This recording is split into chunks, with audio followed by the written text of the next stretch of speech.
Welcome to another episode of Whitetail Rendezvous, coming to you 6 days a week as we interview whitetail experts and hear their traditions and personal stories of the hunt.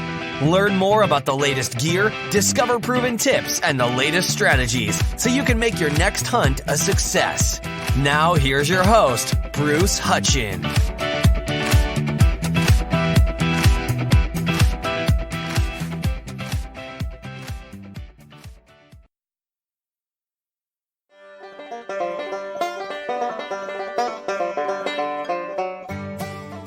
Hey, yes, this is Bruce Hutchin. Yes, I'm still at ATA 2019, and I'm with the Mule Foundation. I'm spending this morning just going to the nonprofits, talking to them about what they're bringing to the table and why you, my listeners, should get involved with these conservation organizations.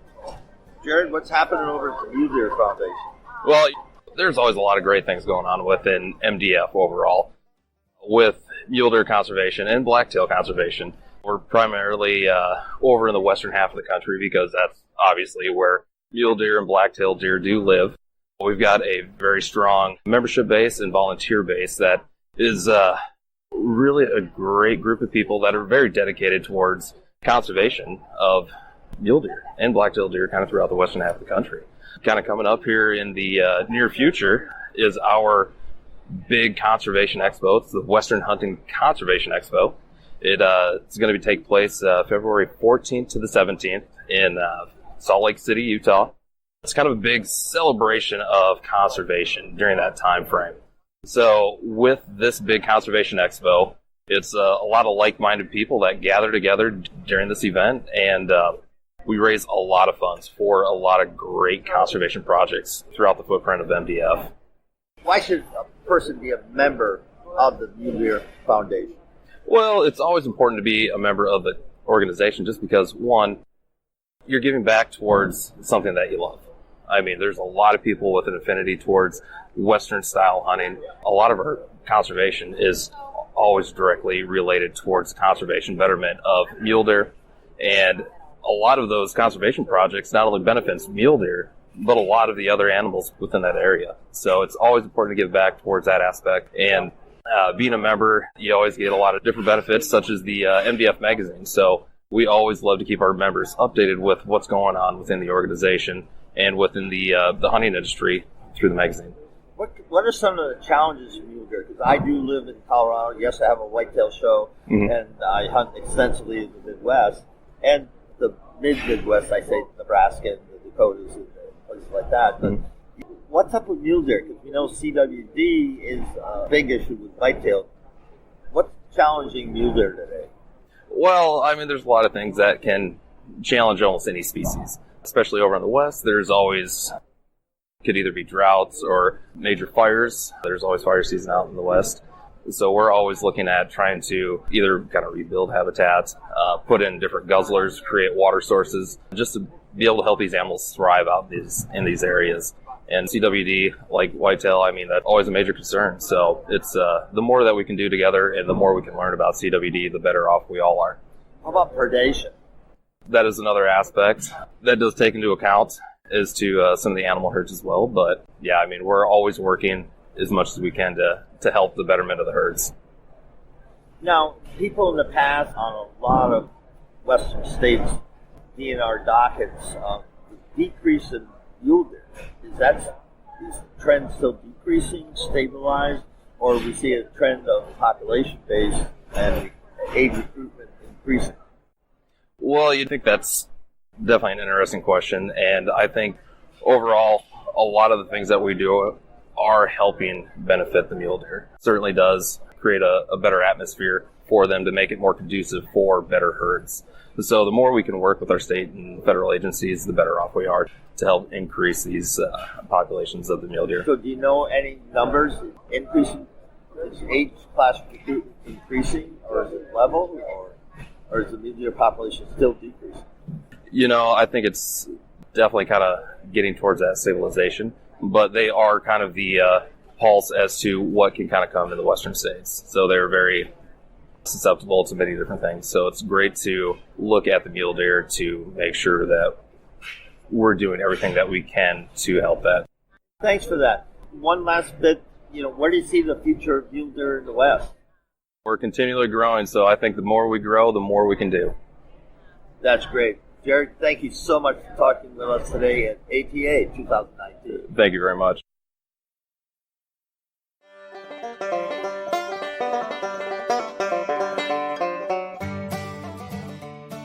Hey folks, yes, I'm still here, and yes, this is Bruce Hutchin, and I haven't gone any place yet, but I'm with Tag and Brag. Who's Tag and Brag? We better get on social media. Gio Rizzo brothers have got it going on with Tag and Brag, and Dean, why don't you start off and say why the heck you started this thing? We grew up, my family, we were born with the passion of the outdoors, hunting and fishing, really. My dad, my grandpa, and my uncle primarily were, maybe it started with them dragging us in the woods, but we were 5, 6 years old, running behind them, getting in the woods with them. And so the whole lifestyle and the passion of hunting in the outdoors has been ingrained in us since a young age, and we fell in love with it, and it's more of a lifestyle now. It's just the way we live. And, we started getting a little bit older into our teens. We wanted to film. We grew up watching the Monster Bucks films, the Drurys and everything like that, and we were just always reminiscing and dreaming that we could do it too. So it just started with having a passion for the camera too. We loved entertaining people in front of the camera. We entertained ourselves, really. So that's what kind of started the fun of it. And then from there, it snowballed into what we're doing now. It's a pretty cool story. Dean, why don't you put your logo up closer so people can see it to the camera? Tag and Brag, Tag and Bag. So David, from your point of view, why don't you echo, what's new with your company right now? A couple of years ago, we kind of switched from like the TV format, 13 episodes, of really focusing on the kill and trying to feel like we had to kill deer in order to produce outdoor television, to now where we are sort of a vlog style web show. So we're doing like 120 to 150 episodes per year, which is pretty cool because we give our viewers the good, the bad, and the ugly. And our kind of motive is, if we take the kill out of the film, do you still want to watch it? Are you still ingrained with our personalities? Are you still entertained with what we're doing? So we kind of teach people along the way because, we're just like any other diehard hunters. We plant food plots. It's a 365-day-a-year thing for us. So we want to bring you along for the journey. And we kind of pride ourselves more on documenting rather than creating. We're not trying to create some crazy slow motion film. We're going to document everything we do and bring you along with us. And it's really snowballed our following and our interaction over the last couple of years, which is pretty cool because we're at a show here like ATA now, can't walk from meeting to meeting without getting grabbed by someone or, hey, tag and brag this, tag and brag that. And that's humbling. It feels like we're making an impact, and that's kind of what we set out for initially. So it's cool to be to this point. Yeah, I agree. And like we talked about in the warm-up, organic growth is important. Speaking about that, how do people reach out and find you?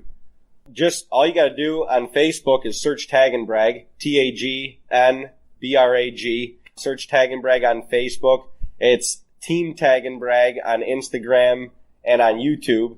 And all of our vlogs are launched on Facebook. We do a lot of premieres now with our vlogs. So if we launch a vlog, like, we'll launch it live, and Dean and I will be there kind of interacting with it and stuff too. We have a ton and we're on Instagram and stuff daily. A lot of people really enjoy the stories that we post because we really don't hold much back from the camera. On our Instagram stories where we can kind of let loose a little bit more, be even more of ourselves. So Team Tag and Brag on Instagram, Team Tag and Brag on YouTube, and just Tag and Brag on Facebook. Yep.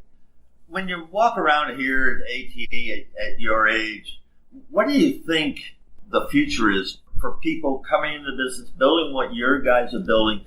What's your vision? Honestly, I think it's moving a lot more digital. I think especially with the younger generation, and that's really who we're trying to attract.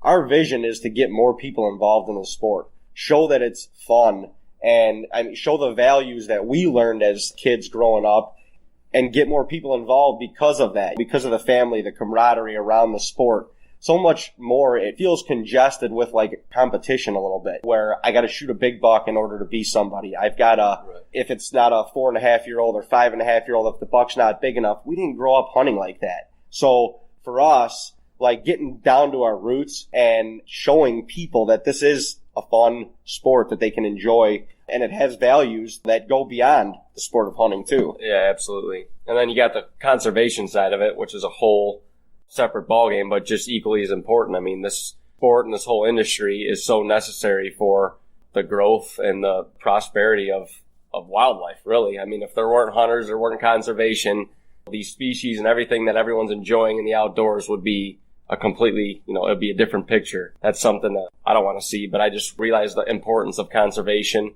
and the impact that hunters have on wildlife.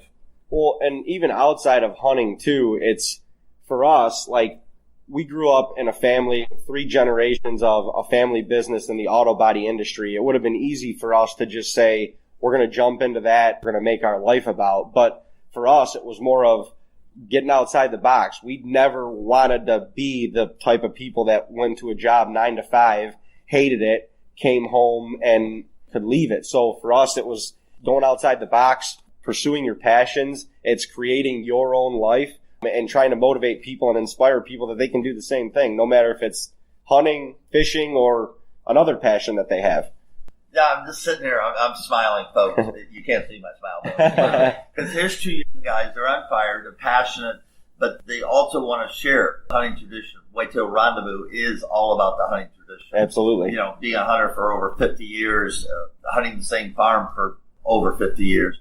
Heck of a lot of tradition, built into that. And to hear these 2 guys talking about that, Dean and David, it just warms my heart. I don't know how else to say it. But with guys like this coming up, the hunting industry is in good shape because we got guys making an impact. We get guys, willing to stand up and say, wait a minute, no, that's wrong. Or, hell yeah, that's right. And that's why it's right. Let's do something more about it. Absolutely. To get it to work. Let's talk about CWD. Do you know anything about that? A little bit. It's becoming more and more prevalent, I guess, where we hunt in Ohio too. I mean, right now in Ohio, you can bait deer all year round, but there's talk amongst DEC and stuff like that they may take that away or diminish it to a certain extent because of that. And actually, one of the states that we hunt a lot too is New York, and you can't bait, put mineral out at any time of the year, off season, on season, whatever. So solely because they don't want the spread of CWD going around. So I wouldn't say we're very, extremely well versed in it, but as hunters, as conservationists, trying to educate ourselves even more, now, especially with how close to home, I guess, it's hitting us, is extremely important. So as we wrap up here, one more time, how do people find you on the web? Go to TAGNBRAG, just go to, on Facebook, just search TAGNBRAG, go to our Instagram, Team TAGNBRAG, and on YouTube, Team TAGNBRAG as well. We pride ourselves in following up, answering every message, every comment. We want to hear from you guys, so please reach out if you have any questions, or if you just want a hunting buddy to share a story with. We'd love to hear from you. Absolutely. Let's wrap up. One more thing. David? One more thing. Get out there and buy a hunting license. Go hunting. Enjoy the sport. Don't let anybody tell you how to hunt. Hunt your way. Enjoy. Be passionate about it. And hey, if you got a cell phone or whatever, document it and share it with your friends. Get somebody else involved, because as a sport that seems to be on a decline, we need to catch it. We need to all rally together and be one as hunters. So it's important. Yeah, absolutely. I want to go off that and just say there's no rules to hunting. People think they have to live up to a standard or hunt this way, food plot, I got to shoot this age deer, whatever. Hunt your way. Everyone says to us, I heard it a couple times at the show, man, you guys don't cut anything out of your videos. A lot of television stuff you see now, it's not as real with the everyday hunter. And that's because we have our own way of hunting and we don't want to hold anything back. And that's how everyone should hunt. Hunt your way, enjoy it. You don't have to do it a certain way. Everyone's got their own way, and if you enjoy it a certain way, get out there and just enjoy the outdoors. That's what it's about. Absolutely. And with that, folks, just looking at these 2 young guys, David and Dean, and I said at the top of this piece, there's a bright future for hunting when we got guys like this. Just let it all hang out and say, hey, this is the way it is. This is what we're going to show, and this is it. This is just like I'm inviting them to my farm. We're going to go hunt for the weekend, and we'll see what happens. Absolutely. Well, we appreciate you having us on, Bruce. It was a pleasure.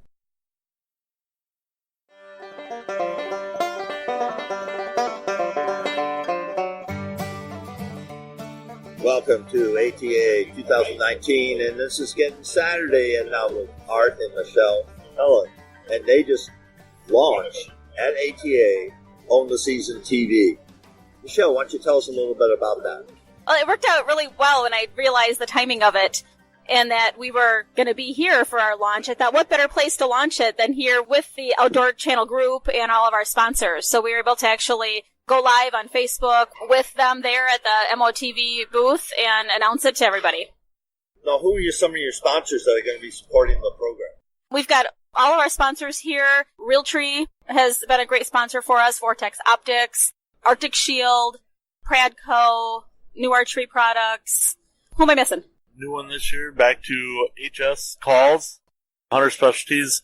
So their call lines in both the turkey and deer and their turkey lineup as far as decoys. I think you've got most of them. We've got Easton, Hoyt. Like I said, I think that's pretty much all of them that we've been dealing with, and all of them that are really behind us and standing behind us, which has been a lot of fun. We've been with a lot of these companies for, some of them for as long as 24 years that I've been in this industry.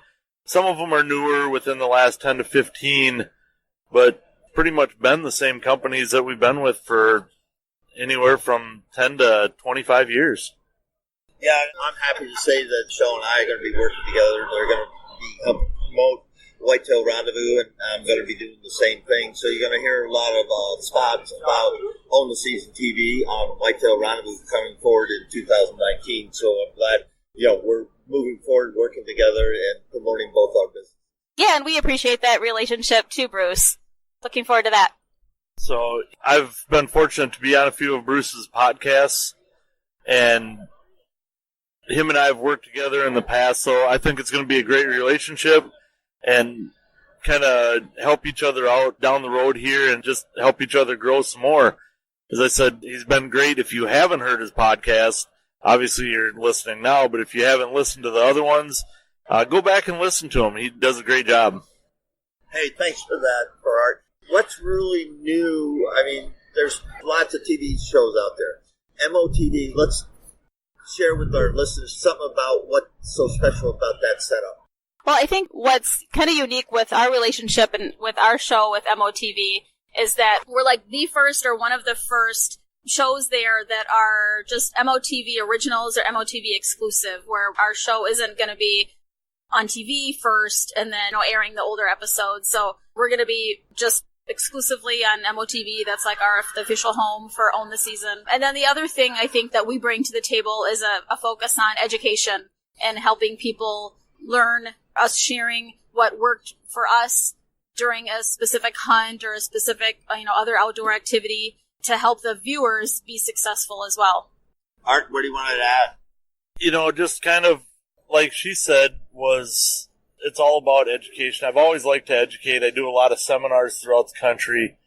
We've worked with TV before because we like to educate and work with a lot of different special needs hunters and handicapped hunters and different people. We want to educate, and that was a great thing on MOTV, that we could take that platform on there and be exclusive, and it's a little more open. They kind of let us do a little more of what we want to do and what we need to do to help educate, not only in the hunts, but how to help other people become successful, whether it's, if there's a handicapped hunter, how to help that hunter get to where they're going and how to do things. So that's kind of the platform, and why we really chose that platform is to help that end of things grow.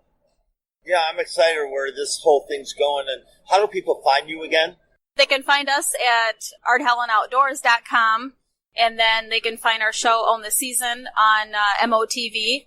And also we're going to be doing a lot more on YouTube as well, doing some more educational things there, some maybe shorter tips, maybe blooper reels, things like that.